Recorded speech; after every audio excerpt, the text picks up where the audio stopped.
ma doonaysaa maalinkaaga inaad guulaysato haddaba si aad maalinkaaga u guulaysato waa inaad subaxii aad guul gaadho si aad subaxii u guulaysatana waa in aad habeenkii ku seexatay guul macnaheedu ma aha inaad maalinkii ka horreeyay aad gaadhay dhammaan hadafyadii aad dhigatay oo dhan laakiin macnaheedu waxay tahay berri inaad garanayso waddo kastoo aad marayso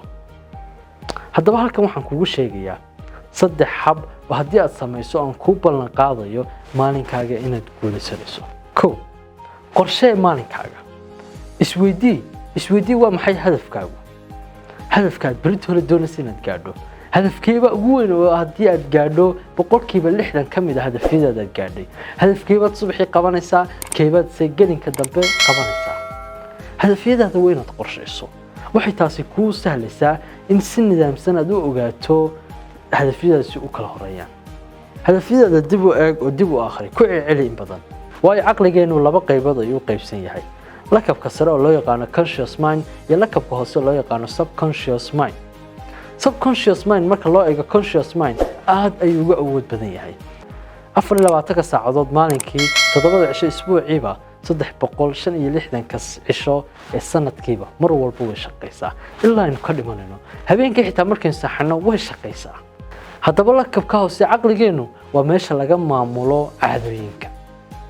caadooyinka si aad u samaysatana waa inaad ku celin samayso haddii aad doonayso inaad barato gaariga sida loo wado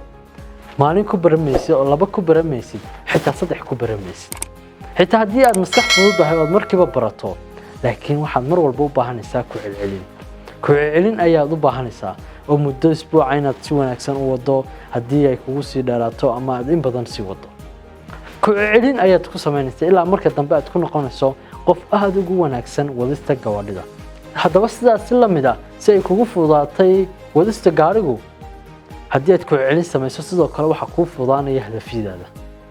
ku celintaas waxay markaas keenaysaa in lakabka hoose ee maamusha caadooyinku uu aqbalo hadafyadaada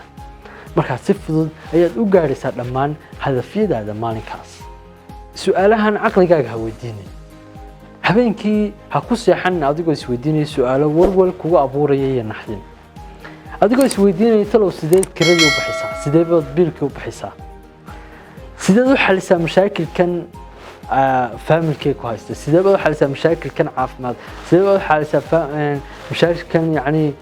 deegaankee ka haysta adigoo su'aalahaasi abuuraya kuwaasna ay keenayaan inay walwal kugu abuuraan ha ku seexanin waxaad isweydiisaa su'aalo rajo kugu abuuraya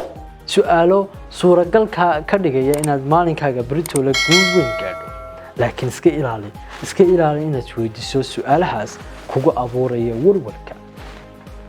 intaas ayaan ku dhaafay barnaamijkeeni haddii aad nagu cusub tahay fadlan taabo like share iyo follow si aad mar walba u noqoto qofka ugu horeeya ee barnaamijyada la socda